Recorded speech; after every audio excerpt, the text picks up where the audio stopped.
Inaresto ng pinagsanib na puwersa ng kapulisan at iba pang ahensya ng gobyerno ang 24 na katao kabilang ang 2 Chinese national, kaugnay ng isang ilegal at malakihang operasyon ng pagmimina sa Barangay Tinggalan, Opol, Misamis Oriental.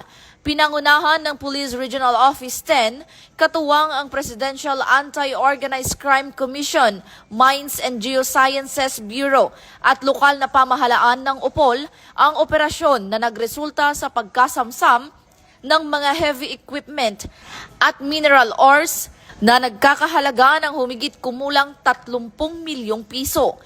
Ayon kay Pro-10 Regional Director, Police Brigadier General Christopher Abrahano, mahaharap sa kasong paglabag sa Philippine Mining Act of 1995 ang mga naarestong individual.